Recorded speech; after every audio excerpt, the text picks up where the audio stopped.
Hello बच्चों, कैसे हैं आप सभी। उम्मीद करता हूं कि आप सभी अच्छे होंगे और इसी उम्मीद के साथ स्वागत है आप सभी का आपके अपने यूट्यूब चैनल ई ब्लैक बोर्ड में। यहां हम सभी सब्जेक्ट सिखाते हैं बहुत सरल तरीके से। तो देर न करते हुए चलिए वीडियो को शुरू करते हैं।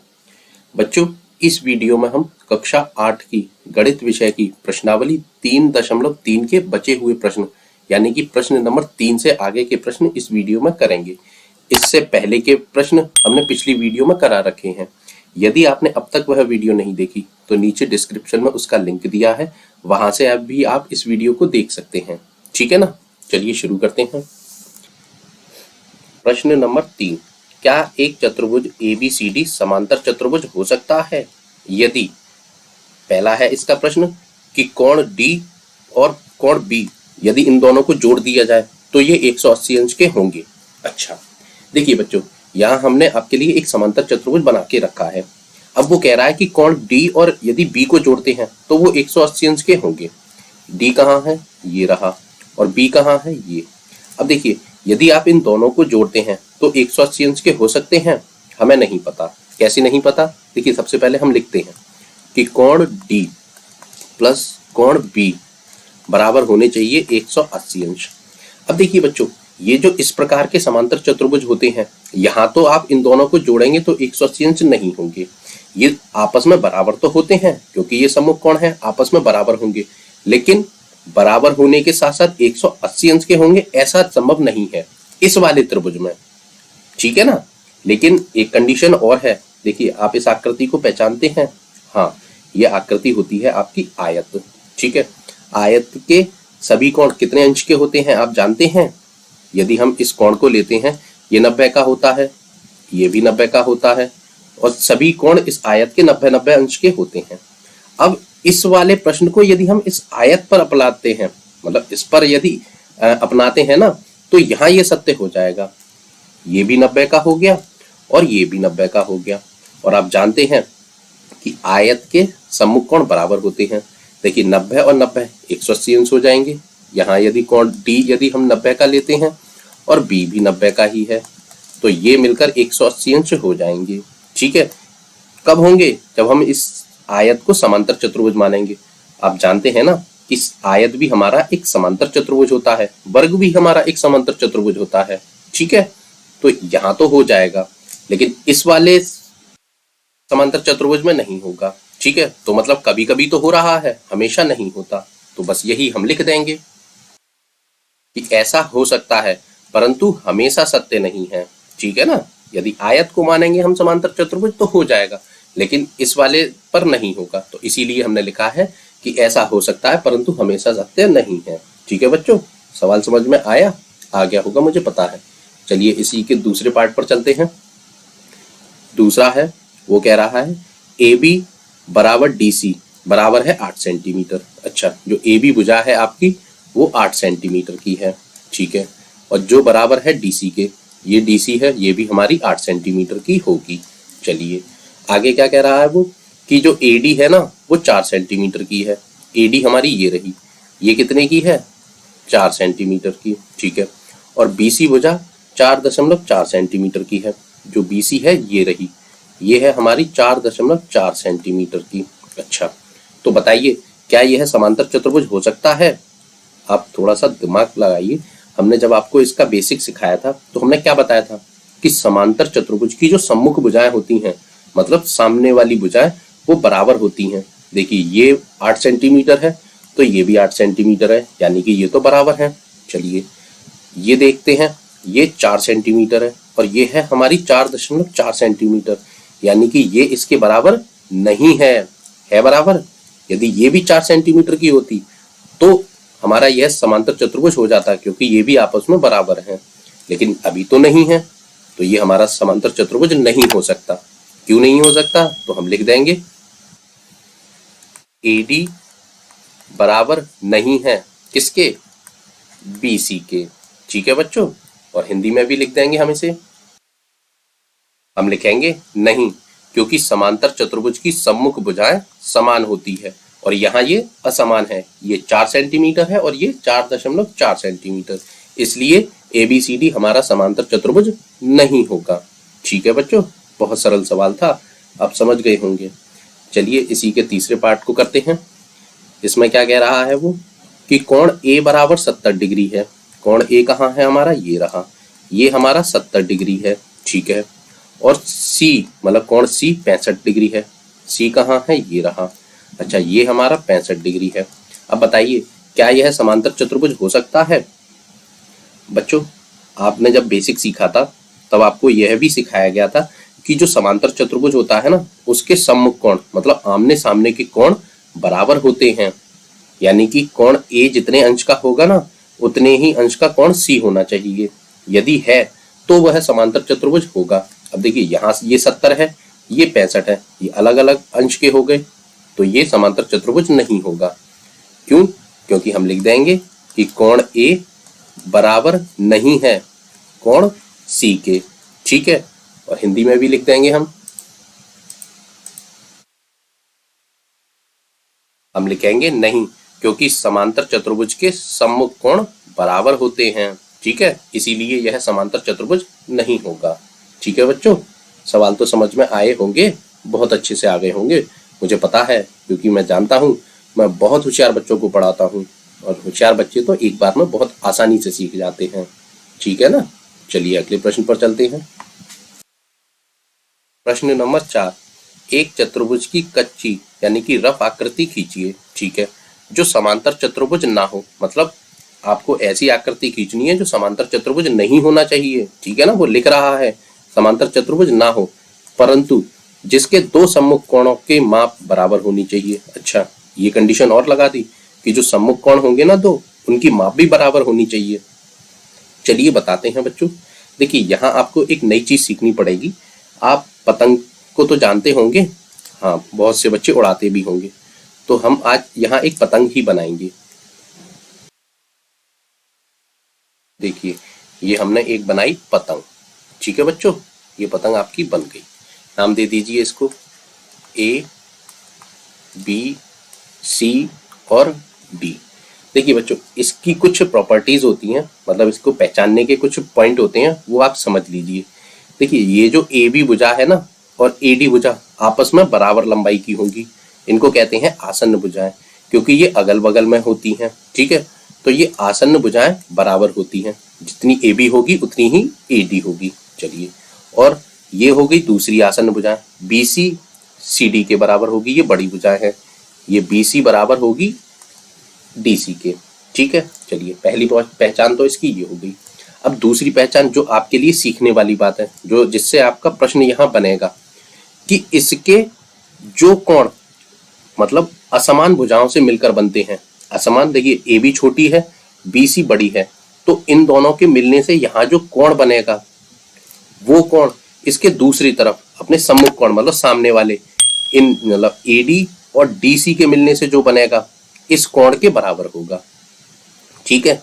जैसे मैं मान लेता हूं यदि ये कोण आपका 70 अंश का है, तो ये कोण डी भी आपका 70 अंश का होगा, ठीक है। ये इसकी दूसरी पहचान हो गई, ठीक है।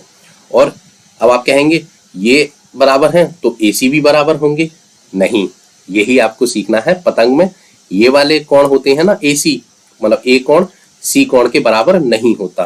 तो यहाँ हम यदि लिखना चाहें तो लिख भी सकते हैं कि कोण B बराबर होगा कोण D के, ठीक है। और कोण A बराबर नहीं होगा, याद रखना, नहीं का निशान लगाया है ये कोण C के, ठीक है। समझ गए आप, पतंग को बहुत अच्छे से सीख चुके होंगे, लेकिन आपके लिए अभी इतना पर्याप्त है। क्यों मैं ज्यादा सिखाऊं और आप भी ज्यादा क्यों सीखें, जब हमारे एग्जाम में इससे प्रश्न उठना ही नहीं है तो हम नहीं सीखेंगे। हम जब बड़ी क्लास में आएंगे तब पतंग को और अच्छे से समझ जाएंगे, ठीक है ना। इतना आप समझ लीजिए कि पतंग एक ऐसी आकृति होती है जिसकी जो आसन्न भुजाएं होती हैं वो बराबर होती हैं, और हमारी असमान भुजाएं जहां मिलती हैं और वहां जो कोण बनता है वो अपने सम्मुख कोण के बराबर होता है, ठीक है बच्चों, समझ गए। तो यही इस प्रश्न में पूछा था कि एक ऐसी आकृति बनानी थी आपको जो समांतर चतुर्भुज ना हो। समांतर चतुर्भुज यह नहीं है, लेकिन इसके दो सम्मुख कोण बराबर होने चाहिए। हाँ, पतंग के सम्मुख कोण बराबर होते हैं दो, केवल दो होते हैं, चार नहीं होते, ठीक है बच्चों। चलिए मुझे उम्मीद है आप समझ गए होंगे। अच्छा बच्चों, एक बात बताइए, सवाल तो आपको समझ में आ रहे हैं और वीडियो पसंद आ रही है। यदि वीडियो पसंद आ रही है तो प्लीज़ इस वीडियो को लाइक कर दीजिए और चैनल को सब्सक्राइब करना बिल्कुल मत भूलिए। पता है मैं ऐसा क्यों बोल रहा हूँ? यदि आप चैनल को सब्सक्राइब कर लेंगे तो मैं जब भी कोई नई वीडियो बनाऊंगा, रोज ही बनाता रहता हूँ, तो उसका नोटिफिकेशन सबसे पहले आपके पास पहुंचेगा और आप उस वीडियो को सबसे पहले देखकर अपना मैथ अच्छा कर पाएंगे। ना सिर्फ मैथ, एक बात और आपकी जानकारी के लिए बता दूं बच्चों, जैसे जैसे आपकी क्लासेस बढ़ती जाएंगी वैसे वैसे इसी चैनल यानी कि ई ब्लैक बोर्ड चैनल पर आपको कक्षा 12 तक के सभी सब्जेक्टों की ट्यूशन मिलेगी, वो भी बिल्कुल फ्री। कोई पैसा नहीं लेंगे हम आपसे, ठीक है? लेकिन एक बात और जानते होंगे आप, वीडियो बनाने में मेहनत तो लगती है। अब इतनी मेहनत हम आपके लिए कर रहे हैं तो छोटी सी मेहनत आप भी हमारे लिए कर लीजिए। ज़्यादा बड़ा काम नहीं है।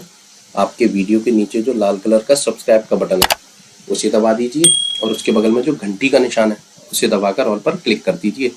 जैसे ही आप इतना छोटा सा काम करेंगे आप हमारी फैमिली यानी कि ई ब्लैक बोर्ड चैनल की फैमिली से जुड़ जाएंगे। फिर आपके सारे सब्जेक्ट अच्छे होते चले जाएंगे।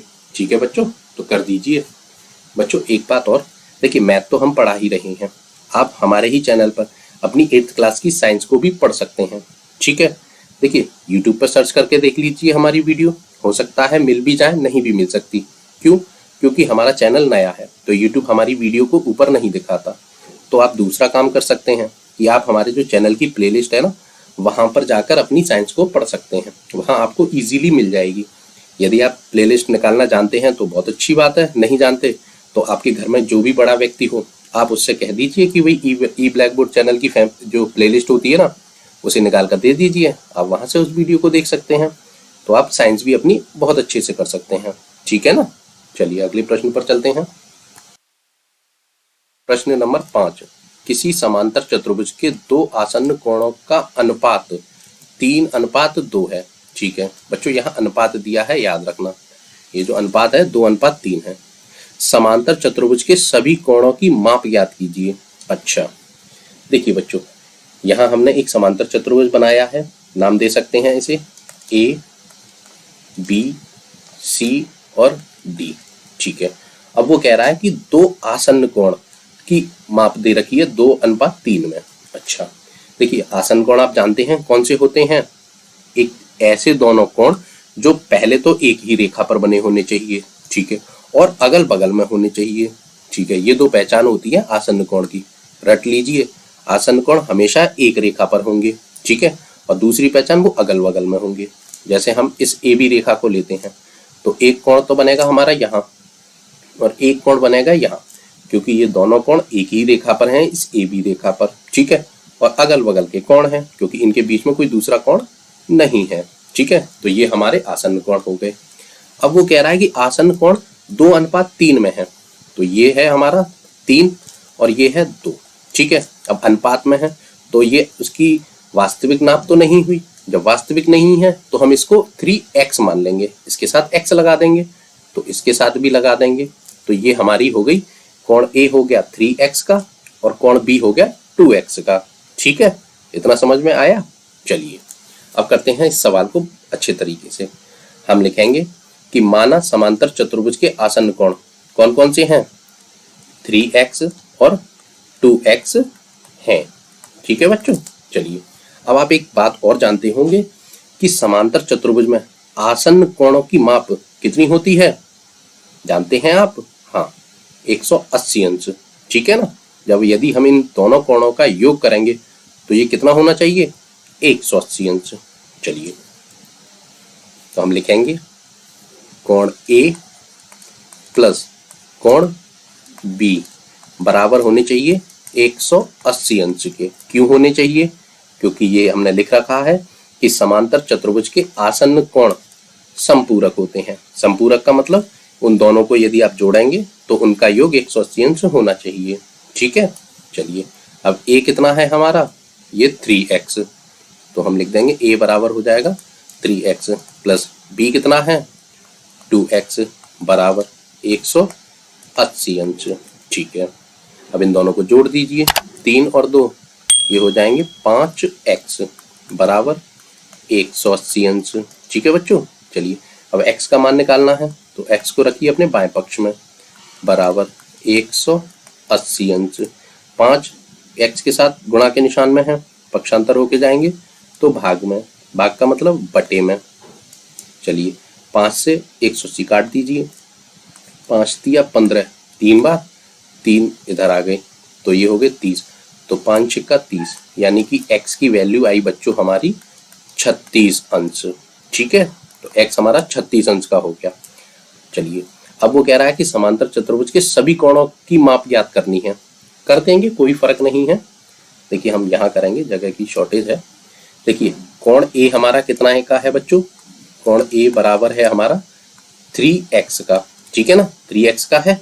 चलिए अब 3 की जगह 3 गुणा x कितना निकाला है हमने 36, तो यहाँ लिख देंगे हम 36 बराबर, इनका गुणा कर दीजिए, 3 छिंग 18, आंसर लगी 1, 3 त्रिका 9 और 1 हो जाएंगे 10। चलिए तो जो हमारा कोण A है वो निकल कर आया बच्चों हमारा 108 अंश का। ठीक है, अब B भी निकाल लीजिए। देखिए B से पहले आप C को निकाल सकते हैं। क्यों? क्योंकि जितने अंश का A होगा उतने ही अंश का ये C होगा। क्यों? क्योंकि ये सम्मुख कोण है। ठीक है ना, तो कोण C हमारा होगा कितने का, 108 अंश का। क्यों? क्योंकि ये सम्मुख कोण है और सम्मुख कोण समांतर चतुर्भुज के बराबर होते हैं, तो यह भी हमारा 108 अंश का हो गया। चलिए अब निकालते हैं कोण B। B कितने का है हमारा 2x, हमने जो माना था अभी 2x। चलिए अब देखिए 2 की जगह 2 गुणा x की जगह हमें लिखना है 36, क्योंकि x का मान हमने 36 निकाला है।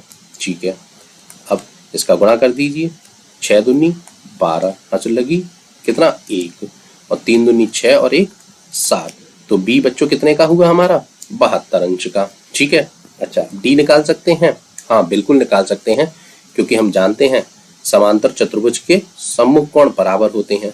जितने अंश का ये B होगा उतने ही अंश का ये हमारा D होगा।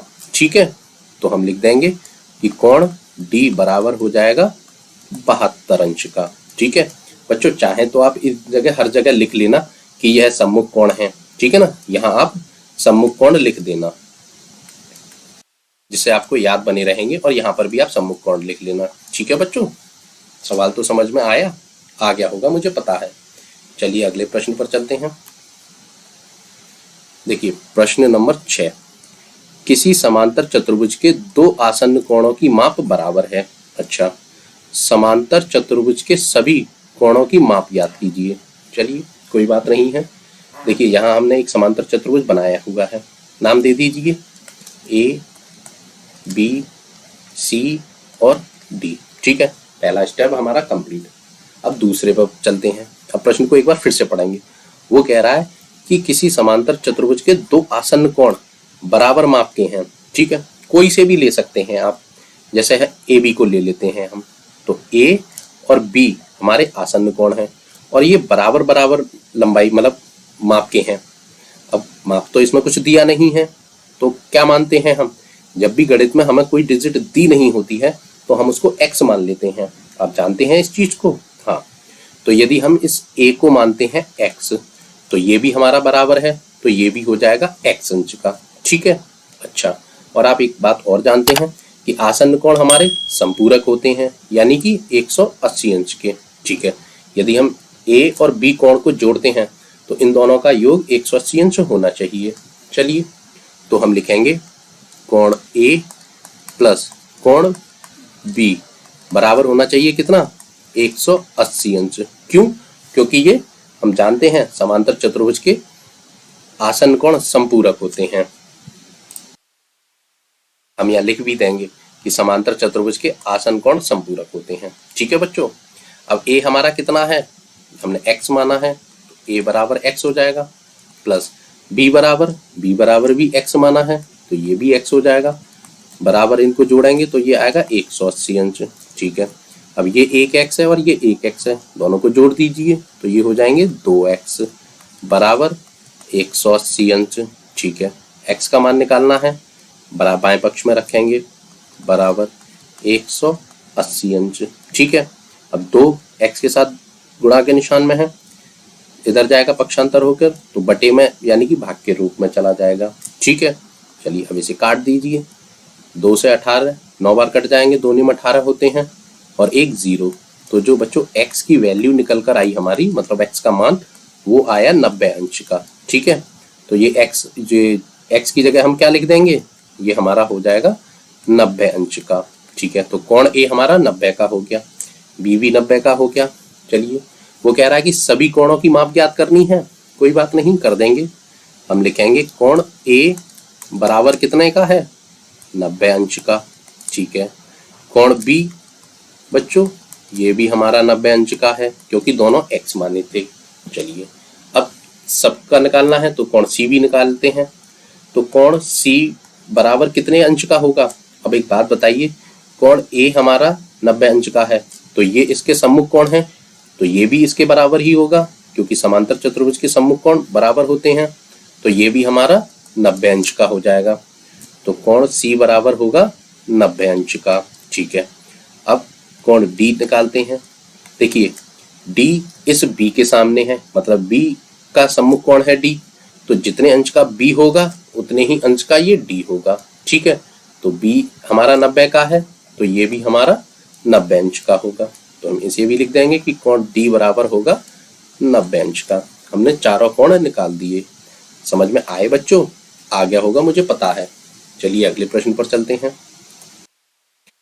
प्रश्न नंबर 7, संलग्न आकृति HOPE एक समांतर चतुर्भुज है। ठीक है, x y z कोणों की माप याद कीजिए। अच्छा, यहाँ जो हमें x y और z कोण दिए हैं ना, इनकी माप याद करनी है। चलिए, ज्ञात करने के लिए प्रयोग किए गए गुणों को भी बताइए। चलिए, कोई बात नहीं है, समांतर चतुर्भुज को तो उसके जो कोण होते हैं उनको हम इतने अच्छे से निकालना सीख चुके हैं कि हम उनको आंख बंद करके भी निकाल लेंगे। सारे नियम हम बहुत अच्छे से जान चुके हैं। ठीक है ना, चलिए कोई बात नहीं, करते हैं। देखिए, सबसे पहले x से शुरुआत करते हैं। x कहाँ है हमारा, ये रहा। अब x को निकालना है, कैसे निकालेंगे, कोई तरीका है, ढूंढिए। देखिए, हाँ, देखिए, ये हम जानते हैं कि समांतर चतुर्भुज के सम्मुख कोण बराबर होते हैं। यदि हमें x निकालना है तो हमें पहले ये कोण पता करना पड़ेगा। ये जितने अंश का होगा उतने ही अंश का x हो जाएगा। अब आप इस कोण को निकाल सकते हैं, हाँ बिल्कुल निकाल सकते हैं। क्यों, क्योंकि हम जानते हैं यदि एक सीधी रेखा है और उस पर कोई कोण बना है तो इन दोनों कोणों की माप कितनी होनी चाहिए, 180 अंश की होती है। क्यों होती है, क्योंकि ये रैखिक युग्म कहलाते हैं। ठीक है, एक सीधी रेखा पर यदि दो कोण बने हैं इस किरण के खींचने से, तो ये दोनों कोणों की माप 180 अंश होंगी रैखिक युग्म की वजह से। ठीक है, अब देखिए, ये कोण हमें 70 अंश का दिया है, तो आप इसे निकाल सकते हैं, हाँ बिल्कुल निकाल सकते हैं। यदि हम 180 में से 70 को घटा देंगे तो हमें ये वाला कोण मिल जाएगा। ठीक है ना, वही हमें यहाँ करना है। देखिए, इस रेखा पर ये 70 अंश का कोण बना है, ये वाला। ठीक है, तो यदि हम 180 में से 70 घटा देंगे तो हमें ये वाला कोण मिल जाएगा। चलिए, और ये रैखिक युग्म होता है, गुणधर्म हम बता चुके हैं आपको। चलिए करते हैं, कोई बात नहीं। अब एक काम कीजिए, ये कोण है कौन सा, आप इसे नाम क्या लिखेंगे बच्चों, ये बताइए। देखिए, आप O तो नहीं लिख सकते इस कोण को। क्यों, क्योंकि O तो ये भी कोण है, तो हम इसे क्या लिखेंगे, हम लिखेंगे ये जो कोण आ रहा है ना, ये POH। ठीक है, तो हम लिखेंगे क्या, HOP कर दो, तो हम लिखेंगे कोण HOP प्लस ये 70 अंश का बराबर होना चाहिए कितना, 180 अंश। क्यों होना चाहिए, गुण कौन सा है, रैखिक युग्म। ठीक है, क्योंकि सीधी रेखा पर एक यदि ऐसी किरण खींच दी जाए तो इन दोनों कोणों को रैखिक युग्म कहते हैं। ठीक है, अब HOP तो हमें पता नहीं है, तो इसे लिखेंगे हम HOP ही। ठीक है, बराबर 180 अंश।